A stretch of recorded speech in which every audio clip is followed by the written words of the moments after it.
પાલનપુરના ખેમાણા ગામ નજીક ગાયો પર એસિડ અટેકની વિચિત્ર ઘટના સામે આવી છે।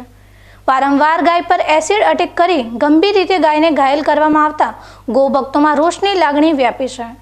છેલ્લા કેટલાય દિવસથી પાલનપુરના ખેમાણા ટોલ નાકા નજીક ગાય પર એસિડ નાખવાની ઘટના સામે આવી રહી છે। અબોલ જીવ પર હલકી માનસિકતા ધરાવતા કેટલાક અસામાજિક તત્વો ગાય પર એસિડ નાખીને 8 થી 10 ગાયોને ઈજાગ્રસ્ત કર્યો હોવાનું સામે આવ્યું છે। જો કે વારંવાર બનતી આ ઘટનાને લઈ ગૌ પ્રેમીઓમાં રોષની લાગણી વ્યાપી છે। ગાય પર એસિડ અટેક ઘટનાને લઈને આજે ગૌભક્તો મોટી સંખ્યામાં એકત્ર થયા હતા। આ ઘટનાને લઈને પાલનપુર તાલુકા પોલીસને જાણ કરી હતી। એસિડ અટેકમાં દાઝી ગયેલી ઈજાગ્રસ્ત ગાયને સારવાર માટે ઓનલાઈન પશુ સેવા કેન્દ્રમાં ટેલિફોનિક જાણ કરતા ડોક્ટરો ટીમ ઘટના સ્થળે પહોંચી સારવાર શરૂ કરી હતી। અનેકવાર ગાય પર એસિડ છાંટવાની બનતી વારંવાર ઘટનાને લઈને ગૌભક્તોમાં આક્રોશ જોવા મળી રહ્યો છે।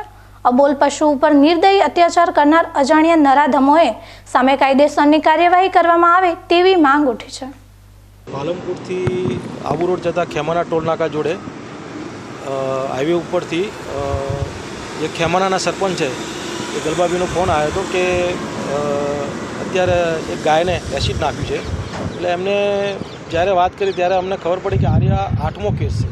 આગળ બી જે ગાયોને એસિડ નાખવામાં આવ્યા હતા એ બધી ગાયોને અમે ટેટોડા પકડી હાલ એમ કીધું કે ભાઈ તમે કોઈક પોલીસ કેસ કરો, પોલીસ કેસ કરશો તો આ વ્યક્તિ શું પકડાશે, એના સિવાય તો પકડાય નહીં। કારણ કે ડર કોનો હોય? પોલીસનો હોય। કોઈ લોકોનો ડર એ આજ સુધી કોઈને એવો નડ્યો નથી। એટલે હાલ પોલીસ કેસ કર્યો, પોલીસ આવે છે। આગળ જે અમે લઈ ગયા હતા ગાયને એનામાં 3 ગાયોનું એનામાં મૃત્યુ થયું છે। અને નાખવાવાળો માણસ બી મારા ત્યાં સુધી મેં લગભગ ઘણા એસિડવાળા કેસો દેખ્યા છે। એટલો ખતરનાક માણસ છે કે એ આમ છાંટતો નથી, આમ રેડે છે રીતસર। આના પર તમે જોશો ને, અત્યારે તમે વિડીયો જોજો, આનો રીતસરનું નાખ્યું છે એના ઉપર, એટલે આખી ચોપડી ફટી।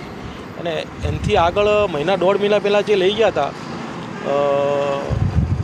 જે આખલો હતો, નંદી હતો, એને એટલું એસિડ નાખ્યું હતું, એને બી નાખ્યું નહોતું, એને બી એવું નાખ્યું હતું આખો પગ એના અંદર રીતસરના હાડકા બહાર આવી ગયા હતા। ચોપડીનું ક્યાંય નામ નિશાન, રીતસરના હાડકા આવી ગયા, કાળા કલરનો નંદી હતો, એટલું ખતરનાક નાખ્યું હતું। એને મેં દવા કરી, ત્યાં ટેટોડાઇઝિન કર્યું, પણ એનો બચ્યો નહીં। એ લગભગ રીબાઈને 20 થી 25 દિવસે હેરાન થયો અને પછી એ દેવ પામ્યો। એટલે અમારી એવી ભાવના છે કે આ વ્યક્તિ જલ્દીથી જલ્દી પકડાય અને આવું હવેથી આ કૃત્ય ના કરે એવી અમારે એને બી હાથ જોડીને વિનંતી કે હવે ભાઈ આવું કૃત્ય ના કરે એવી અમારી વિનંતી છે। મિત્રો, ખેમાણા ટોલ ટેક્સ છે, ત્યાં આગળથી ફોન આવ્યો હતો સરપંચ સાહેબનો કે અહીંયા આગળ એક ગાયો ઉપર એસિડ નાખ્યું છે। તો અમે અમારી પાલનપુર ગૌસેવા ટીમને લઈને અહીંયા આગળ આવી ગયા છીએ। તો આવા આગળ 6 થી 7 વાર એવા કેસ બની ચૂક્યા છે। આ ગાય અમે સરપંચ સાહેબને ચોખ્ખો ના પાડ્યો કે આ ગાય અમે ગૌશાળા લઈને જશું નહીં, કેમ કે અમે ગૌશાળા આ ગાય લઈને જશું એટલે બીજી ગાયને એ વારંવાર શખ્સ બાળે છે અને અમે લઈ જઈએ છીએ, આનો કોઈ નિકાલ આવતો નથી।